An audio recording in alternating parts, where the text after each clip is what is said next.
రాష్ట్రంలోని ప్రజలు, చంద్రగిరి నియోజకవర్గ ప్రజలు చంద్రబాబు నాయుడు పాలనలో అందరూ చాలా ఆనందంగా, సంతోషంగా ఉన్నారన్నారు. గత 5 సంవత్సరాల వైసీపీ పాలనలో రాష్ట్రంలో చంద్రగిరిలో అభివృద్ధి వెనక్కి వెళ్లిందని సోమవారం తిరుపతి ప్రెస్ క్లబ్లో జరిగిన మీడియా సమావేశంలో చంద్రగిరి ఎమ్మెల్యే పులివర్తి నాని అన్నారు. మీకందరూ తెలుసు, గత కొన్ని రోజుల నుంచి లడ్డు వ్యవహారం ఏ విధంగా జరుగుతూ ఉంది. ఆ లడ్డు వ్యవహారాన్ని డైవర్ట్ చేసేదానికి వైసీపీ నాయకులు ఏ విధంగా కులాలు మతాలు రెచ్చగొడుతూ వయసుకి మర్యాద లేకుండా ఒక రాష్ట్రంలోనే దేశంలోనూ ప్రపంచంలో కూడా పేరున్న వ్యక్తిని ఆంబోతు అంబటి రాంబాబు ఏ విధంగా మాట్లాడాడో మీరు చూసుంటారు. అదే కాకుండా నిన్న చంద్రగిరి నియోజకవర్గంలో ఇద్దరు మద్యం సంబంధించినటువంటి తోడు దొంగలు ప్రెస్ మీట్ పెట్టారు చంద్రగిరి నియోజకవర్గంలో. ఒకరైతే రాష్ట్రానికి మద్యం సంబంధించిన నాయకుడైతే, ఒకరు మన చిత్తూరు జిల్లాతో పాటు ఉమ్మడి చిత్తూరు జిల్లాతో పాటు పక్కన అంటే గుంటూరులో దొంగ మద్యం చేస్తున్న వ్యక్తి. ఆ జోగి రమేష్ నిన్న మాట్లాడిన మాటలు మీరు మీడియా సోదరులు అందరూ కూడా విన్నారు. ఏ విధంగా మాట్లాడాడో మీరే అర్థం చేసుకోవచ్చు. ఆయన్ని రెచ్చగొడుతూ మమ్మల్ని తెలుగుదేశం పార్టీ కుటుంబ సభ్యులు అవ్వచ్చు, జనసేన పార్టీ కుటుంబ సభ్యులు అవ్వచ్చు, బీజేపీ పార్టీ కుటుంబ సభ్యులు అవ్వచ్చు, లేదా రాష్ట్రంలో ఎన్డీఏ కూటమికి సానుభూతి పరులను కూడా రెచ్చగొడతా నిన్న జోగి రమేష్ మాట్లాడాడు. మాట్లాడిన విధానం కూడా అందరు ఫేస్బుక్లో అందరూ లైవ్లో చూశారు. మా చిన్నాయన లోకేష్ బాబు గారిని మాట్లాడిన విధానం, రే జోగి రమేష్, మా పెద్ద ఆయన చేతులు కట్టేశాడు కాబట్టి నిన్న నువ్వు చంద్రగిరి నుంచి బయటపోయావు. లేదంటే నువ్వు నిన్న మాట్లాడిన ఆ భాషకి నీ ఇంటి వరకు కూడా పోయిండవు. నిన్ను ఎవడు కాపాడుండడు. మాకు అటువంటి కక్ష సాధింపు లేకుండా, అటువంటిది లేకుండా రాష్ట్రంలో ప్రశాంతతగా ఉండాలన్న ఉద్దేశంతో మేము ఉన్నాం చేతులు కట్టేసుకొని. ఈ రాష్ట్రంలో శాంతి భద్రతలో డెవలప్మెంట్ కావాలన్న ఉద్దేశంతో గెలిచిన 1 సంవత్సరం 8 నెలల నుంచి రాష్ట్రంలో అందరూ ఎమ్మెల్యేలు ఉండొచ్చు. ముఖ్యంగా చంద్రగిరిలో నా పైన హత్యా ప్రయత్నం చేసినా కూడా మా కార్యకర్తలు నన్ను చేతకానివాడు వీడు అని అనిపించుకుంటా ఉన్నా కూడా నేను చేతులు కట్టి ఉన్నా ఈరోజు. కారణం అంటే చంద్రగిరిలో ఎక్కడ రౌడీస్ ఉండకూడదు, ఎక్కడ శాంతి భద్రతలు లేకుండా, అటువంటి సిచ్యువేషన్ లేకుండా శాంతి భద్రతలు కంట్రోల్ ఉండే ఉద్దేశంతో ఉన్నాం. నిన్న మాట్లాడిన విధానం ఇంకా నా మారు. ఈరోజు నువ్వు బీసీ కులస్తుడని మాట్లాడుతున్నావు. ఇదే నువ్వు బీసీ కులస్తుడు 2022లో ఏ విధంగా మా పెద్ద చంద్రబాబు నాయుడు ఇంటికి పోయి ఆ రోజు నీకు గుర్తులేదా? ఆయన ఇంటికి పోయి దాడికి పోయి నువ్వు మంత్రి పదవి తెచ్చుకున్నావు. ఈరోజు తిరిగి అదే విధంగా రెచ్చగొడుతూ మళ్ళా మంత్రి పదవి తెచ్చుకోవాలో లేదా రాష్ట్రంలో వైసీపీలో ఉన్నత స్థానం పోవాలనుకుంటున్నావు. 2029లో కూడా రాష్ట్రంలో ఎన్డీఏ కూటమే. మొన్న కూడా ఒక సర్వే చేశారు, ఎంపీ ఎంత పర్సంటేజ్ వస్తూ ఉంది, గతంలో పర్సంటేజ్ ఎంత ఉంది, ఈరోజు పర్సంటేజ్ ఎందుకు, మొన్న ఒక 3 రోజుల ముందు కూడా వచ్చి చూసుంటారు మీరు. దాన్ని బట్టి ఒళ్ళు దగ్గర పెట్టుకో జోగి రమేష్. ఎక్కడ కానీ చంద్రబాబు నాయుడు గారు కానీ, పవన్ కళ్యాణ్ గారు కానీ, లోకేష్ బాబు గారు కానీ, లేదా మోడీ గారు కానీ నాయకత్వంలో మేమందరూ మా ఒళ్ళు దగ్గర పెట్టుకొని ఈరోజు శాంతి భద్రతల విషయంలో ఉండొచ్చు, డెవలప్మెంట్ విషయంలో ఉండొచ్చు, ప్రజల యొక్క సమస్యల విషయంలో ఒళ్ళు దగ్గర పెట్టి పనిచేస్తున్నాం. కాబట్టి నిన్న నువ్వు బతికిపోయావు. నిన్న చూసుంటారు మీరు, ఈరోజు యూట్యూబ్లో కొన్ని సోషల్ మీడియాలో చూసా, ఇబ్రహీం పట్టణంలో చౌక్లో ధర్నా చేస్తూ ఉన్నారు తెలుగుదేశం ఎన్డీఏ కూటమి. వాళ్ళ ఇల్లుని వాళ్ళే దానం చేసుకొని వైసీపీ వాళ్ళు గోడ దాటుతూ ఉన్నారు పైనుంచి. ఆ ఫోటోలు కూడా విజువల్స్ చూసాం. అంటే ఇది ఒక కుట్రపూరిత సంబంధించింది. ఎందుకు ఇది చెప్తున్నా అంటే, లడ్డుకు సంబంధించినది సిబిఐ దర్యాప్తు సంస్థ సిట్ క్లారిటీకి ఇచ్చింది. లడ్డులో కల్తీ జరిగింది, రసాయనిక పదార్థాలకు సంబంధించి ఉంది, సింథటిక్ సంబంధించి ఉంది అని క్లారిటీకి ఇచ్చింది. ఇచ్చిన తర్వాత కూడా మీరు పోయి లేనిపోని నిందలేసుకుంటూ దాన్ని టాపిక్ డ్రైవ్ చేసేదానికి మొన్న రాంబాబు ఒక పెద్ద ఆయన పెట్టుకుని ఏం మాట్లాడారో చూసుంటారు. నిన్న ఇక్కడొచ్చి కండిషన్ బెయిల్లో ఉన్న 2 వ్యక్తులు వచ్చి మాట్లాడారు.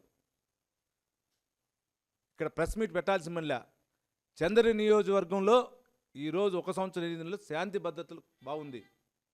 ఇక్కడ ఏదైనా రెచ్చగొట్టి కులాల మతాల మధ్య చిచ్చు రేపాలన్న ఉద్దేశంతో నిన్న జోగి రమేష్ రావు కానీ చంద్రగిరి నియోజకవర్గ నాయకుడు కానీ నిన్న చేసిన ప్రయత్నం ఇదంతా.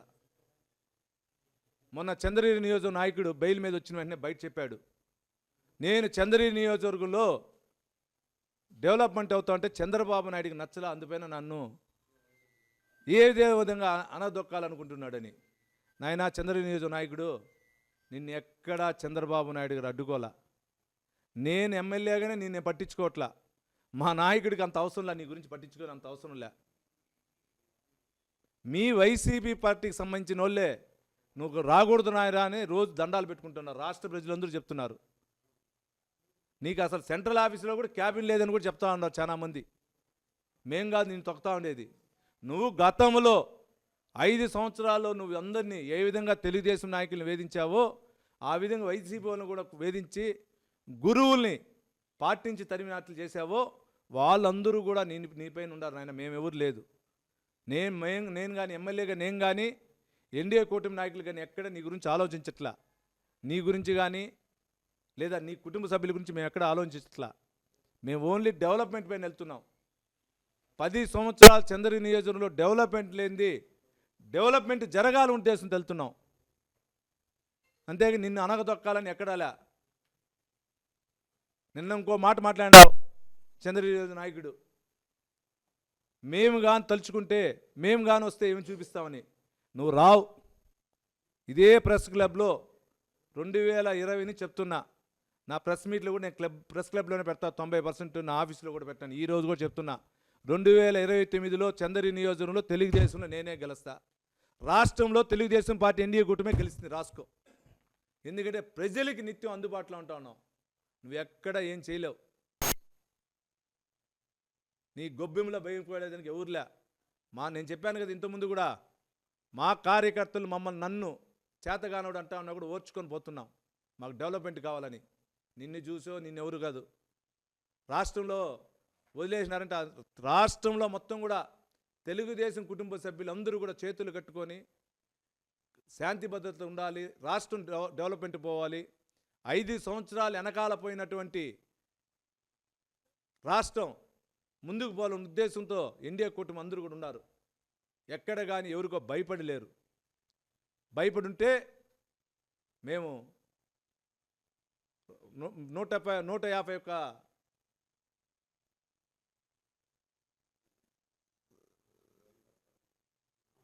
స్థానాలు మేము వచ్చున్నాం. ఈరోజు కూడా చెప్తున్నాం, మొన్న వచ్చిన సర్వేలో మీకు మళ్ళా స్థానాలు రావట్లా. ఇంకా 11 స్థానాల నుంచి తగ్గుతూ ఉన్నాయి. ఇంకైనా మారండి. ఇక్కడ ఉన్నటువంటి మీడియా ద్వారా రాష్ట్ర ప్రజలతో పాటు ముఖ్యంగా చంద్రగిరి నియోజక ప్రజలకు చెప్తున్నా, ఎక్కడ కానీ కులాలు మతాలు గలాటాలు పెట్టేదని రెడీగా ఉండారు.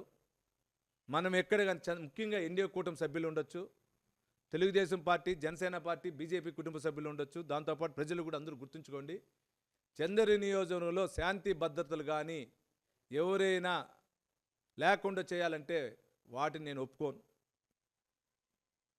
గంజాయి బ్యాచ్ను వదలం. మహిళలందరూ బాగుండాలి, యువత అందరూ బాగుండాలి, ఉద్యోగాలు రావాలి, రోడ్లు అభివృద్ధికి పోవాలి, ఇక్కడ ఇండస్ట్రీస్ రావాలని ఉద్దేశంతో ఏమున్నాం. ఇదే విధంగా ఉండాలి. కానీ మేము ఇచ్చేస్తామంటే ఎవరు ఇక్కడ ఓర్చుకొని ఉండరు. కాబట్టి ప్రజలందరూ గమనించి మనమందరూ కూడా మన చంద్రగిరి నియోజకవర్గం అభివృద్ధి చేస్తూ మన ఉమ్మడి చిత్తూరు జిల్లాతో పాటు మన తిరుపతి జిల్లాను కూడా అభివృద్ధి బాటలో తీసుకొని పోయి రాష్ట్రంలో ఎన్డీఏ కూటమి నాయకుల్లో మన ముఖ్యమంత్రి అయినటువంటి చంద్రబాబు నాయుడు గారు, డిప్యూటీ సీఎం గారు అయినటువంటి పవన్ కళ్యాణ్ గారు, ఐటీ శాఖ మంత్రి నారా లోకేష్ గారు, మోడీ గారి నాయకత్వంలో 2029లో ఇంకా ఎక్కువ సీట్లతో తెచ్చే విధంగా మేమంతా ఉన్నాం. చెప్పిన విధంగా సూపర్ 6 పథకాలు ఇస్తున్నాం. ప్రతి ఒక్క చోట అధికారులు అందుబాటులో ఉంటున్నారు. ఎక్కడో ఒకటి చిన్న చిన్న తప్పులు జరిగినా వాటినన్నిటినీ పై స్థాయి అధికారులు కూడా తీసుకుంటున్నారు. కాబట్టి ఎవరికి భయపడాల్సిన వల్ల ఇటువంటి దానికి ఎక్కడ ఎవరు కానీ వెనకంజేయాల్సిన పని లేదని కూడా తెలియజేసుకుంటూ ఈ అవకాశం ఇచ్చిన మీడియా మిత్రులందరికీ కూడా పేరు పేరున ధన్యవాదాలు తెలియజేసుకుంటున్నాను. 100% అండి కల్తీ లడ్లో ఉంది. దాంట్లో భాగంగానే కదా నిన్న మన ఈవో సింగాల్ గారిని కూడా తీశారు. ఇంకా కొందరు అధికారులు ఉన్నారు. ముఖ్యంగా కల్తీ నెయ్యి జరిగినప్పుడు చంద్రగిరి నాయకుడు కూడా బోర్డు మెంబర్గా ఉన్నాడు. దాంట్లో మీరు చూసుంటారు. కరెక్ట్గా క్వశ్చన్ అడిగారు సోదరులు. 2022లో అట్లా పంచాయతీ ఎలక్షన్స్ జరిగినప్పుడు లడ్లు ఏ విధంగా తిరుమల లడ్లని ఏ విధంగా కళ్యాణోత్సవం లడ్లని వడల్ని తీసుకొని సివిల్ సప్లైస్ సంబంధించిన ఆటోలో ఎక్కడెక్కడ పంచాయతీ చూశారు. మనం ఈరోజు ఒక లడ్డు తెచ్చుకోవడం కష్టం. ఏ విధంగా ఎన్ని టన్నులు చేశారో మీకు తెలుసుంటుంది. అవన్నీ కూడా దర్యాప్తు చేయాలి. దాంతోపాటు ఆ రోజు తీర్మానాలు పెట్టిన బోర్డు సభ్యులు ఎవరెవరు ఉండారో, దీని వెనకాల ఎవరు ఉండారో దాన్ని చూడాలి. ఇంకా కొందరు అధికారులు ఉన్నారు. 23 నుంచి 22 నుంచి లేదా 23 నుంచి ఉన్న అధికారులు ఇంకా ఉన్నారు టీడీలో. వాళ్ళ పాత్ర ఎంత ఉందో చూడాలి. ఇది హిందూ మనోభావాలతో పాటు రాష్ట్రమే కాదు దేశం కాదు ప్రపంచానికి సంబంధించిన హిందూ మనోభావాలు ఇది విషయం. దీన్ని ఎందుకంటే ఈరోజు మా పెద్ద ఆయన గారు నిన్న కూడా చంద్రబాబు నాయుడు గారు ఒక స్టేట్మెంట్ ఇచ్చారు. మన తిరుమల వెంకటేశ్వర స్వామితో పెట్టుకున్నాడు ఎవడు బాగుపడలేదు చరిత్రలో అని. నిజంగా నాది ఎవరు బాగుపడరు. మామూలుగా నేను కూడా టీడీ లెటర్ ఇచ్చానంటే నేను లెక్కేసుకుంటే ఎన్ని లెటర్లు ఇచ్చానని, దానికి సంబంధించి ఏదో ఒక అమౌంట్ ఎత్తుకుని ఉండిలే వేస్తా. అది మేము నమ్మేది. మామూలుగా మనకి ఇస్తారు దర్శనానికి లెటర్లు ఇస్తారు. ఎవరికో సమ్ XYZకి ఇస్తాం, పార్టీ క్యాడర్కో ఇంపార్టెంట్ వాళ్ళకి ఇస్తూ ఉంటాం. ఎన్ని లెటర్లు అయితే ఆ లెటర్లకి కూడా నేను ఉండిలేస్తాను డబ్బు. అది తెలుగుదేశం పార్టీ కానీ జనసేన కానీ బీజేపీకి సంబంధించినటువంటి కూటమి నాయకుల యొక్క సంప్రదాయం. మా టీడీడీ చైర్మన్ గారు ఉన్నారు. ఆయన సొంత వాహనంలో తిరుగుతారు. వాటర్ బాటిల్ కూడా ఆయనే కొనుక్కుంటాడు. ఏదైనా మేము పోయినప్పుడు ఎప్పుడైనా పాలు తెప్పిస్తే కూడా దానికి డబ్బు కడతాడంట. అంటే అటువంటి సంప్రదాయం ఉంది ఈరోజు. కాబట్టి దీంట్లో దర్యాప్తు లోతుగా పోవాలి. లోతుకి వెళ్ళి దానికి సంబంధించిన వ్యక్తులందరినీ కూడా ఇంకా చేయాలి. అంటే మీరు చెప్పింది కరెక్ట్ పాయింట్ సార్. ఒక వ్యవస్థ న్యాయంగా పోతూ ఉండేటప్పుడు ఎటువంటి కమిషన్ లేకుండా ఎటువంటి విధానాలు లేకుండా పోయేటప్పుడు వ్యవస్థలు బాగుంటాయి. మీరు చూసుంటారు. కూటమి ఆ రోజు తెలుగుదేశం ప్రభుత్వం ఉన్నప్పుడు గరుడ వారధి కట్టారు. ఎక్కడి నుంచి మన తిరుచానూరు దగ్గర నుంచి ఇట్లా అంటే పద్మావతిపురం నుంచి కలిసి ఎక్కడ కలవాలి అది యాక్చువల్గా మీరు కాబట్టి కనుక్కోండి. ఆ రోజు ప్లాన్లో మేము ఉన్నాం. పద్మావతి గెస్ట్ హౌస్లో సీఎం గారు, ఆ రోజున్న ఈవో గారు, ఆ రోజున్న కలెక్టర్ గారు అందరూ కలిసి ఇది కపిల్ తీర్థం గారు దిగాలి. కపిల్ తీర్థం దాటి అక్కడ దిగాలి. మారింది. దానికి కారణం ఆ రోజున సంస్థే మళ్ళా చేసింది. ఆ ప్రాజెక్ట్ కాస్ట్ తగ్గించి దాంట్లో కమిషన్ తీసుకున్నారు ఆ రోజున. కానీ ఆ వ్యవస్థ అక్కడ కట్ చేశారు. నాణ్యత తగ్గిలే ఎక్కడ కానీ పోతా ఉంది. మీరు చెప్పిన విధంగా ఒకవేళ మేబీ ఉన్నా కూడా ఆ 1 year కరెక్ట్ కల్తీ నెయ్యి లేకుండా జరిగింది. కమిషన్లు ఎక్కడ ఇవ్వలేదు కాబట్టి జరిగింది. ఈరోజు కమిషన్లు అడిగేసరికి వాళ్ళు ఏం చేస్తుంటారో జగమెరిగిన సత్యం. లాభం లేని చోట ఏం చేస్తుంటారో తెలుసు. వీళ్ళే నువ్వు ఈ విధంగా చెయ్యి, ఇట్లా చెయ్యి, అట్లా చెయ్యి అంటే వాళ్ళైనా మేము వద్దని వెనకాలని వెళ్ళిపోయి ఉంటారు. ఆ టెండర్ ఎవరి పేరుతో ఉందో ఆ దారుల పేరుతో వేరే వాళ్ళైనా సప్లై చేసి ఉండొచ్చు. ఇది నాకు తెలియని విషయం. మీరు అడిగినారు కాబట్టి క్వశ్చన్ చెప్పాను.